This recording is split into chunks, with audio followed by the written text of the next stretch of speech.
স্বামী ব্রহ্মানন্দ বলতেন যে মনের 3/4 of the mind keep it on god, যদি রাখতে পারো যদি, তাহলে 1/4 অফ দি মাইন্ড 25% মন দিয়ে তুমি সংসারের সব কাজ করতে পারবে। আমরা উল্টোটা করি, ঈশ্বরে মন রাখি না, 100% মন দিয়েও সংসারে কাজ করতে পারছি না আমরা। মাইন্ড ওই নরক করে দিচ্ছে জীবনকে একটা। So remember this two things, the quality of your life depends what you think about and how much you think about it. মনের কতটা অংশ সেখানে দিয়ে রেখেছো। And the mind in its own place can make a heaven of hell and a hell of heaven. আমি before we go into Q&A আর দুটো point আমি ছোট ছোট করে বলে দিই। It's important, not directly related to focus, কিন্তু বলা দরকার। একটা হচ্ছে স্বামী বিবেকানন্দ বলছেন ফোকাসের থেকেও আগে more important and enabling quality is faith in yourself. নিজের উপরে আত্মশ্রদ্ধা, নিজের উপরে বিশ্বাস। ওই স্বামীজির বিখ্যাত কথা, the old religion said he who does not believe in God is an atheist, the new religion says he who does not believe in himself is an atheist. নিজের উপরে যে বিশ্বাস করে না যে আমি পারি, I can do it, I cannot, ইম্পসিবলটা এর থেকে বাদ করে দিয়েছি আমার ভোকাবুলারি থেকে, সেই নাস্তিক যে বিশ্বাস করে না নিজের উপরে, সেই নাস্তিক। যে নিজের উপরে বিশ্বাস করে সেই আস্তিক। মহাত্মা গান্ধী বলছেন only he can believe in God who believes in himself. নিজের উপরে যদি বিশ্বাস না থাকে না, যখন মনে হচ্ছে আমি ঈশ্বরে বিশ্বাস করছি, যখন চাপ আসবে, যখন চ্যালেঞ্জ আসবে জীবনে, তখন দেখবে ঈশ্বরের বিশ্বাসটাও নড়ে যাবে। কি জানি সত্যিকারে আছে কিনা কে জানে, আমার তো কোনোটার উপরে বিশ্বাস নেই, নিজের উপরেই তো বিশ্বাস নেই, ঈশ্বরের বিশ্বাসটাও নড়ে যাবে। So one who has firm faith in himself can have faith in God. ঈশ্বর বিশ্বাস। আমি রিসেন্টলি একটা বই পড়ছিলাম, নাম করা সাইকোলজিস্ট ছিলেন ন্যাথানিয়েল ব্র্যান্ডেন, আজকাল খুব একটা কেউ পড়ে না, 6 pillars of self esteem। যেমন স্বামীজির কথাই কি সাইন্টিফিক্যালি অর্গানাইজ করে উনি বলছেন সেলফ কনফিডেন্স কি করে বাড়াতে পারি। উনি বলছেন 6টা পিলার আছে সেলফ কনফিডেন্স, নিজের উপরে বিশ্বাসের জন্য। প্রথমে হচ্ছে লিভিং কনসিয়াসলি। সারাদিন যদি আমি ভেবে দেখো, তুমি ঠিক করলে যে আমার এই আজকের কোর্সের এই বইটা আমি আগামী নেক্সট 2-3 আওয়ার্স আমি পড়বো, বসে বইটা পড়লে, খেটে খুটে পড়লে, এফোর্ট দিয়ে, after you finish reading that book ভেতরে কেমন মনে হয়। আর যদি 3টে ঘন্টা তুমি বসে ওই 3টে ঘন্টা বসে ইন্টারনেট ব্রাউজিং করলে, এটা ওটা যেখানে যেটা মন যাচ্ছে করলাম, 3 ঘন্টার পর তোমার ভেতরে কেমন অনুভব হবে। যদি একটা কাজ যেটা আমি করতে চাই সেটাকেই করলাম 3 ঘন্টা, after that you will feel more integrated, ভেতরে একটা সাইকোলজিক্যাল ইন্টিগ্রেশন হবে, you will feel more fulfilled, you will feel more rich, একটা সমৃদ্ধ মনে হবে নিজেকে। হয়তো ক্লান্ত থাকবে, but that will be a good kind of tiredness. একটা খেটে খুটে যে মানুষ একটা তৃপ্তি পায়, সেই তৃপ্তিটা পাবে। আর সেটা না করে যদি আমি সেই সময় একটা আনকনসিয়াস ড্রিফটিং, এটা ওটা করছি, ইন্টারনেট হয়তো ব্রাউজিং করে যাচ্ছি, 3 ঘন্টা কেটে গেল, তারপরে দেখবে অস্বস্তি বোধ, একটা ডিসগাস্ট, একটা কিভাবে সময় নষ্ট করছি এরকম মনে হবে। এই দুটোর মধ্যে তফাৎটা কি? একটা লিভিং কনসিয়াসলি, ডেলিবারেটলি আমার সময় আমি এইভাবে ব্যয় করব, আরেকটা হচ্ছে এই ফোনে এলো সোশ্যাল মিডিয়া, কতগুলো লাইকস, এই সেলফি, ও কি পাঠিয়েছে, এই দেখে দেখে ঘন্টার পর ঘন্টা চলে গেল, you feel disgusted after that. কেউ এরকম ভাবে মনে করে না দিনের শেষে আমি বেশ 14 ঘন্টা আজকে খেটে খুটে সোশ্যাল মিডিয়া এদিক সেদিক করেছি, ব্যাস দিনটা ভালো গেছে, কোনোদিন মনে হবে না। ইউ উইল ফিল ডিসগাস্টেড, ভাবে দূর কিভাবে দিন কাটাচ্ছি। আর সো লিভিং কনসিয়াসলি, স্বামী বিবেকানন্দের কথা একদম হুবহু, power will come, glory will come, all that is excellent and good will come when the sleeping soul is raised to self-conscious activity, self-conscious action. স্বামীজির কথা, ডেলিবারেটলি কনসিয়াসলি যদি আমি জীবন যাপন করি, কোন স্পিরিচুয়াল কথা সেখানে বলছেন না, this is spirituality. Second, acceptance, practice acceptance. আমি যেমন, আমি নিজে অন্তত স্বীকার করে নেব, নিজের বিষয়ে একটা ফলস ধারণা না রাখা। আমার এই দোষ ত্রুটি আছে, কাউকে বলার দরকার নেই, but I should be aware আমার এই উইকনেস আছে, আমার এই দোষ ত্রুটি আছে। Once I accept myself honestly, একটা ইন্টিগ্রেশন আসবে personality, and that makes you capable of development. উত্তরাখণ্ডে একজন বড় সাধু খুব ভালো কথা বলেছিলেন, अपना सच्चाई स्वीकार करना बड़ी भारी बात होती है নিজের বিষয়ে যে ট্রুথ বড় বড় কথা তো অনেক শুনলাম আমার কিন্তু অবস্থা এই রকম আমি অন্য কাউকে বলছি না নিজের অবস্থা আমি নিজেকে বুঝলাম then I can improve this is a very important একটা স্টেপ এইখানে ওই ব্র্যান্ডন সাহেব বলছেন প্র্যাকটিস সেলফ অ্যাকসেপ্টেন্স যে আমি এরকম আচ্ছা এবার দেখবো তাকে I can make it better আমার স্ট্রেংথ গুলো one should not self sabotage one should acknowledge one's own strengths living responsibly practice living responsibly মানে দায়িত্বটা নিজের উপরে নাও আমরা চট করে বিশেষ করে ওই দেশে আমেরিকাতে এখন এটা খুব চল হয়েছে অন্য সবাইকে ব্লেম তোমার এরকম অবস্থা কেন তুমি গাঁজা খেয়ে পড়ে আছো কেন বেশিরভাগ সময় গাঁজা খেয়ে পড়ে থাকে তো সবাই নয় অনেকে যদি সন্ধ্যাবেলা আমি যেখানে থাকি যদি রাস্তা আমি বেরোই না আশ্রম থেকে সন্ধ্যাবেলা সব জায়গায় সর্বত্র গাঁজার একটা গন্ধ পাওয়া যায় চারিদিকে তো কেন এরকম অবস্থা আমাকে বলে আমার বাবা মা আমাকে অ্যাবিউজ করেছে কিংবা সিস্টেমটা খারাপ আমাকে কোনো চান্স পাইনি আমি এরকম অনেক আছে এই প্রবলেম সেই প্রবলেম আমার কোনো প্রবলেম নেই আমি তো দেবতা দেবতুল্য মানুষ ও কোনোদিন সেই লোকটা যাই হোক নিজের ওপরে confidence self esteem self confidence কোনোদিন আসবে না যতক্ষণ অন্যদের ওপর চাপিয়ে দিচ্ছি হতে পারে সিস্টেম খারাপ হতে পারে আমার অনেক রকম ডিসঅ্যাডভান্টেজ থাকতে পারে নো ডাউট কিন্তু আমার একটা বড় কম্পোনেন্ট আছে এইগুলোকে নিয়ে আমি কি করলাম সেই রোলটা যদি আমি ফুলফিল না করি তাহলে কোনোদিন সেলফ কনফিডেন্স আসবে না বরং অনেক রকম ডিসঅ্যাডভান্টেজ আছে কিন্তু তার সঙ্গে আমি লোডে একটা লেভেলে উঠেছি আমার প্রচন্ড সেলফ কনফিডেন্স আসবে তখন সো অ্যাকসেপ্ট লিভিং রেসপন্সিবলি তারপরে উনি বলছেন যে অ্যাসার্টিভ প্র্যাকটিস অ্যাসার্টিভনেস এটা আমাদের ইন্ডিয়ান ছেলে মেয়েদের একটু দরকার আমরা অনেকে এখন ভালো ভালো ছাত্র আমি আমেরিকায় দেখেছি ভালো ছাত্র ভালো মানুষ ছেলেমেয়েরা ভালো ডিগ্রি নিয়ে এসেছে রিয়েলি কম্পিটেন্ট কিন্তু নিজের বিষয়ে একটু লাজুক ওখানে একটু পুশি হতে হয় শুধু ওখানে নয় এখন এখানেও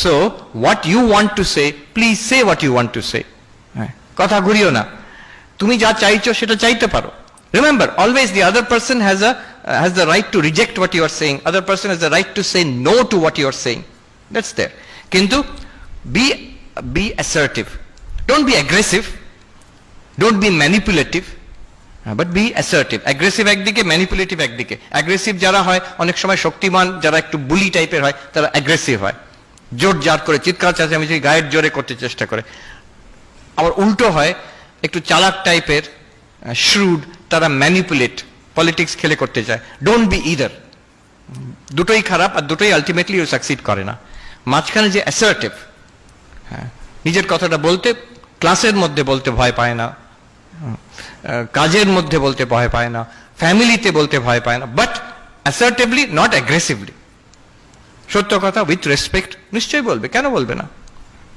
যা চাইবার কথা চাইবে কেন চাইবে না but remember you may not get but you have the right to ask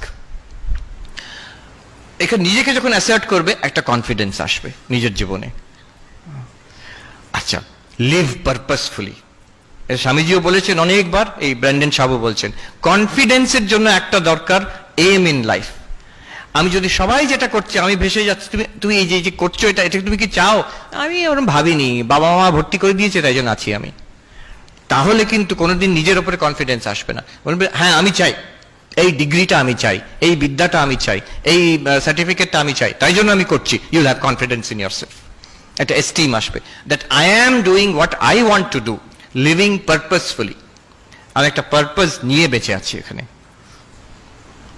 অনেক সময় চাপে হয় আমি ভাবি কেন আমেরিকাতে ছাত্রীরা ওখানে এত ফ্রিডম কিন্তু এত রেসপন্সিবল কি করে আমি এখানে একদম সেই প্রেসিডেন্সির থেকে সাধারণ কলেজ অবধি দেখেছি সব জায়গায় দেওয়াল লেখন হইচই কাণ্ড এই আন্দোলন সেই সারাক্ষণ হই চলছে একটা কাণ্ড অনেক কিছু গোলমাল চলছে পিকুলিয়ার কিন্তু ওই ছাত্রগুলি যখন আমেরিকায় যাচ্ছে করছে না তো কি ওখানে খুব কড়া নিয়ম not at all total freedom one thing is আমার মনে হয় এখানে সেন্স অফ পারপাসটা একটু কম এখানে বাবা মারা বাচ্চাদের বাচ্চা করেই রাখতে চায় তো বাবা মারা সব টাকা পয়সা দিয়ে দিচ্ছে সবকিছু এখন তুমি গিয়ে বাবা মার পয়সাতে আহ্লাদে আছো সে কলেজে এখন সেই তো যা ইচ্ছে তাই করছে আমেরিকায় আমি দেখেছি কলেজে পড়ছে, কিন্তু আমি হার্ভার্ডে দেখলাম, আমি তো সুখে ছিলাম, আমার তো টাকা দিয়ে দিয়েছে ইউনিভার্সিটির থেকে, কিন্তু অন্য ইয়াং ছেলে মেয়েরা কি প্রেসারে,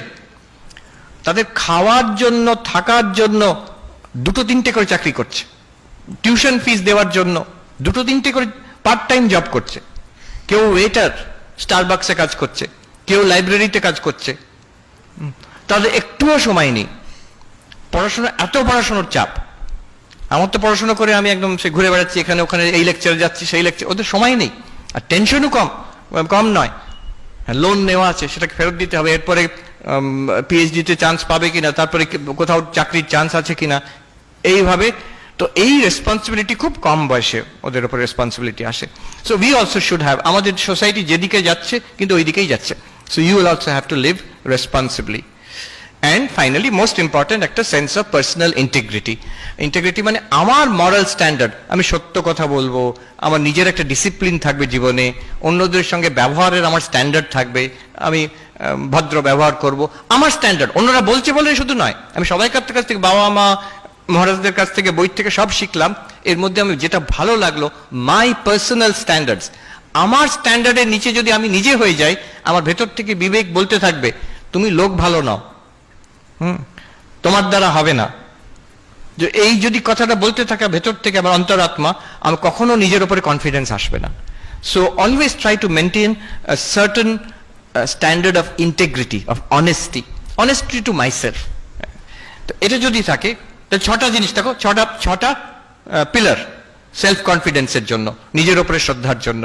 living consciously, in practice of accepting yourself, in a practice of accepting responsibility জীবনের জন্য, and then the practice of asserting yourself, and the practice of a purposeful life, and a practice of personal integrity. আর ওখানে Brandon সাহেব বলছে, দেখো এগুলো সবগুলো কিন্তু practice. বলো না আমার এই কোয়ালিটি নেই, আমি কি করব, এটা কোয়ালিটির কথা বলা হচ্ছে না, এটা একটা অ্যাকশন ওয়ার্ড, করার কথা।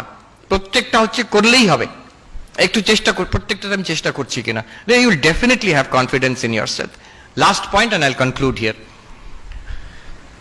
শ্রদ্ধা, নিজের উপরে কনফিডেন্স এবং কনসেন্ট্রেশন, এটাতে দিস ইজ এনাফ? নো, একেবারেই নয়। সে রাবণেরও প্রচন্ড সেলফ কনফিডেন্স ছিল আর প্রচন্ড ফোকাস ছিল, কিন্তু সে রাবণ, একটা রাক্ষসও হতে পারে প্রচন্ড সেলফ কনফিডেন্স অ্যান্ড, বলতে চাই না, একজন বিরাট বড় দেশের লিডার যার জন্য বিরাট যুদ্ধ চলছে এখন, তারও প্রচন্ড কনফিডেন্স আর কনসেন্ট্রেশনও আছে, কিন্তু তাতে অবস্থাটা কিন্তু রেজাল্টটা ভালো হচ্ছে না। কিন্তু তার সঙ্গে দরকার এই সেলফলেসনেস, যে নিজের জন্য সেলফিশ, এটা ইনম্যাচিওর। যতটা সেলফলেস ততটা ম্যাচিওরিটি। আর এই ম্যাচিওরিটি যে বয়সের সঙ্গে হয় তা নয়, কিন্তু আমি আমার চাই চাই চাই, এটা হচ্ছে একটা ইনম্যাচিওর, বাচ্চারা করে। তারপরে যখন when you are teenager or come to your age, a certain amount of selflessness is expected. যত সেলফলেস হবে, যত আনসেলফিশ হবে, you are not the loser, never, you are always the gainer. কিছু না হলে অন্তরে তৃপ্তি থাকবে, বাইরেও সাকসেসফুল হবে। যারা যে কোনো অর্গানাইজেশনে দেখবে most valued member, most respected member, যার প্রচন্ড কনসেন্ট্রেশন আছে, কনফিডেন্স আছে, নো, তাকে দেখলে লোকে বলবে কি স্মার্ট লোকটা দেখেছো, কি ব্রিলিয়েন্ট লোকটা দেখেছো, কিন্তু মানুষ হিসেবে অত্যন্ত বাজে লোক একটা। কিন্তু যে সবচেয়ে সেলফলেস, যে সবচেয়ে অন্যদের জন্য সময় দেয়, অন্যদের জন্য অলওয়েজ দেয়ার ফর আদার্স, এই selflessness, unselfishness is a test of truth. একটা জিনিস যত আনসেলফিশ, যত selfless, that is closer to the truth. Swami Vivekananda এই কয়েকটা টেস্ট দিয়েছেন truth. That which makes you strong, that is the truth. That which makes you weak, reject as poison. That which unites, that is truth. That which divides, that is falsehood. That which is unselfish is truth. That which is selfish is falsehood. So a selflessness, এই তিনটে জিনিস আজকে I am sharing with you, and it is like a philosophy of life. First, আমার বলা উচিত ছিল self confidence. Second, your power will come from focus. যতটা focus করতে পারবে ততটা। আমি মাঝে মাঝে বলি, আমেরিকাতে তো এখন টাকা যাদের আছে তাদের কথা বললে লোকে শুনবে, আচ্ছা আচ্ছা। তো বলছে ওখানে ওয়ারেন বাফেটের কথা বলো, ওয়ারেন বাফেট খুব বড় ইনভেস্টর, মানে one of the richest people, আর $multi-billion বিজনেস এসব আছে। তো সবাই জিজ্ঞেস করে আপনার সাকসেস, স্টোরি অফ সাকসেস কি, সিক্রেট অফ সাকসেস, কি করে এত ধনী হলেন? উনি সবসময় বলেন, I can tell you, you can also do it, but I know you will not do it. কি সেটা? বলছে দিনে আমি 500 পাতা, অন্তত 500 পাতা পড়াশোনা করি, 500 pages a day. 500 pages a day কম কথা নয়।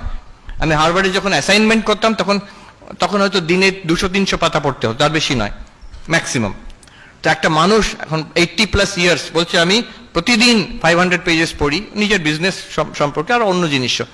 এটা সবাই পারে, তোমরা করবে না আমি জানি, বলছি তোমাদের সিক্রেটটা। তো this is the thing, the focus, the power of intense focus.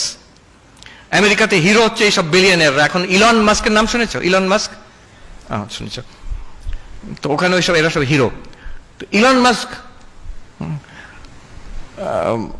যখন ছোটবেলায় স্কুলে পড়তো তখনকার দিন ওই বই এনসাইক্লোপিডিয়া ব্রিটানিকা 2 বার পড়েছে, পুরো এনসাইক্লোপিডিয়াটা। স্কুল স্টুডেন্ট বলে অন্তত তাই। স্বামী বিবেকানন্দ পড়েছিলেন, আমরা গল্পতে পাই। এই শরৎচন্দ্র বেলুর মঠে গিয়ে জিজ্ঞেস করছেন স্বামী বিবেকানন্দকে, এই এতগুলো মোটা মোটা বই একটা মানুষ জীবনে পড়তে পারে? তখন 10টা ভলিউম ছিল। তো স্বামী বিবেকানন্দ বলছেন তুমি কি বলছো, এর 9টা ভলিউম আমি পড়ে নিয়েছি, I am on the 10th, you ask me anything from the 9 volumes. তো শরৎচন্দ্র আবার বার করে করে জিজ্ঞেস করছেন র্যান্ডম, এখান থেকে ওখান থেকে, আর স্বামীজি প্রত্যেকটা আনসার দিলেন ঠিক ঠিক, কোনো কোনো জায়গায় কমা ফুল স্টপ অব্দি বলে দিলেন। তো শরৎচন্দ্র অবাক, কি করে সম্ভব? বলছেন by concentration and purity of mind it is possible. সবাই করতে পারে, অতটা না পারলেও অনেকটা পারি আমরা, যা পাচ্ছি তার থেকে অনেক বেটার হতে পারে। তো ইলন মাস্ক তো ও তো বলছে পড়েছে 2 বার এনসাইক্লোপিডিয়া ব্রিটানিকা। তোমরা পড়তে আরম্ভ করো না, এনসাইক্লোপিডিয়া ব্রিটানিকা পড়তে হবে তা বলছি না, but the idea of focus. And third, very important, selflessness, little bigger than me. আর সেটা পরে হবে, এখন নয়, এখন তো আমি ছোট, আমি ছাত্র না, এখনই হবে, এখনই হবে। আমি একটা মজার ঘটনা বলে শেষ করি। আমি বিএড কলেজে ছিলাম, তো আমরা ইন্টারভিউ করতাম, যারা বিএড পড়তে আসবে তাদের ইন্টারভিউ করতাম। তো মজার মজার ঘটনা হতো মাঝে মাঝে। হ্যাঁ, আমার মনে আছে বাংলার ইন্টারভিউ হচ্ছে, একজন ক্যান্ডিডেট এসে বসেছেন, তাকে প্রশ্ন করা হচ্ছে, আচ্ছা বলো তো সরলা গোস্বামীর নাম বলো। তো সেই ছেলেটি, মাস্টারমশাই, বাংলার মাস্টারমশাই, সে বলছেন রূপ। আমাদের দিকে তাকাচ্ছে ঠিক হচ্ছে কিনা, সনাতন, আর মনে পড়ছে না। তারপরে বলল জয় গোস্বামী, যিনি বাংলার মাস্টারমশাই, উনি উফ। তো সেইখানে একজন ক্যান্ডিডেট এলেন, বিরাট লম্বা দাড়ি, এরকম ঝাঁকড়া ঝাঁকড়া চুল, আমরা দেখে তো অবাক হয়ে গেছি, কি ব্যাপার? বলছে আমি কালীর সাধক। তাই? তা আপনি কি করেন মাস্টারমশাই? বলছে আমি রাত্রিরে কালী কীর্তন করি। তা আমাদের ওয়ার্ডেন মহারাজ যিনি ছিলেন উনি বললেন যে বাবা তুমি এখানে যদি এরকম করো তো অন্য ছাত্ররা তোমার পেছনে লাগবে, তুমি থাকতে পারবে তো হোস্টেলে? তো ও খুব মিষ্টি ভাষী, উনি বলছেন, ওই বলছে যে আমার কোনো অসুবিধে নেই মহারাজ, ওরা থাকতে পারবে কিনা সেটা সন্দেহ আছে। এত কনফিডেন্স নিজের উপরে। কিন্তু পরবর্তীকালে দেখা গেল ওনার এত সুন্দর ব্যবহার, এমন লিডারশিপ, সব ওই ব্যাচের এখনো অব্দি আমি মনে রেখেছি, হ্যাঁ, সব ছাত্ররা আজ অব্দি ভুলতে পারেনি তাকে। সে সবাইকার জন্য always ready to help everybody, সবাইকার সঙ্গে মিষ্টভাষী। Within few days he became the leader of the entire batch. যত আমাদের কাজ, জগদ্ধাত্রী পুজোর খাওয়া টাওয়া সব কিছু উনি দায়িত্ব নিয়ে করেন, আর একবারও রাগ করা নয়, বিরক্তি নয়। আর অদ্ভুত দেখলাম সবাই ওর কথা শোনে, সবাই। কালীর সাধনা কিছু ব্যাপার আছে বলে মনে হচ্ছে, কিন্তু ওই আনসেলফিশ, সব সময় সবাইকে সাহায্য করার জন্য। কারোর শরীর খারাপ আছে, কারোর কিছু দরকার, ওই ছুটে গিয়ে আগে আগে করবে লিডারশিপ। এখন স্কুলের হেডমাস্টার আছেন বলে আমি শুনেছি। এই বলে আমি শেষ করছি। Thank you very much for inviting me here. Thank you.